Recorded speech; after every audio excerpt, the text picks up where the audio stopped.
On this poll too, we'll go hit up Gerardo first. Which one do you think the community? So far, it's only been a couple hours, got 100 votes. Most people are kind of shaking this. At least they click the button that shakes this off. Hey, they're suing Coinbase, or going through all these different ones that Pitcher mentioned too. They're just left and right trying to beat up crypto, whether it's legit or accurate or not.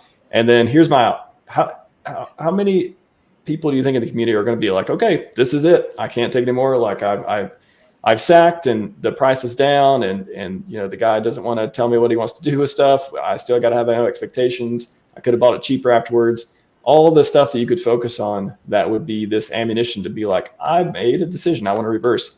How many people do you think are going to do that? Do you think it'll stand up to 10% of the community? Do you think 10% will leave, or do you think we're going to hold over 80 to 95% of the community will be like, you know what?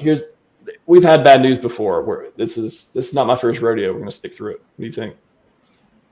Man, I mean, I think it really comes down to how heavily invested you are, like how over leveraged you might be. And I mean, if you wanted an out, I would argue there were better prices like a month or two ago to get your out if you wanted that. Don't know if peak FUD is the time when you want to get out. Obviously not advice, but I mean, I think. But what if it goes down further? What if it keeps going down? I mean, and that's fair. That's actually very fair because it could, right? As most cryptos can.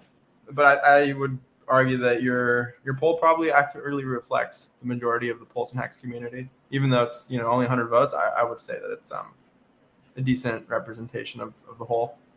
And I just voted, so. Nice. Your vote counts. I mean, honestly, I think like 10%, 11%. That's probably actually good.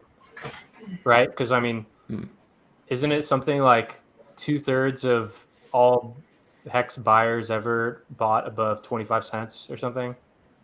Like, that's an interesting stat. Like, if you look at the Hex Fire, like the number of stakers, for instance, and just like how that grew during the bull market, that's suggesting that many of those people got onboarded, and that's what makes the price go up so high is just most new people. In the very first couple of months, there's only, a couple thousand people. But then when the bull market, like what makes the bull market is just many, many new people. It's like there's already people that are just down bad, and like I think you see a lot of the kind of that disgruntlement, all around. And maybe it is 10% of, people that are just so frustrated. And then it's like, maybe something, even though like this, like the FUD surround, like this is one of a handful of FUD related things, or just like, negative outcomes. And it's like, okay, we've had how many like self-inflicted like negative, kind of just like a handful of things, that we all know about that like are just kind of add tension, or like, maybe why does the Barnsley boys be the first thing that comes to mind? I don't know. The soccer team, the Barnsley boys. Yeah. First thing came to mind. I mean, like things like, the division with like the staking and mining, and then the EHEX and PHEX, and like just kind of like the, things of Pulse, like just these small things that like, may cause disappointment.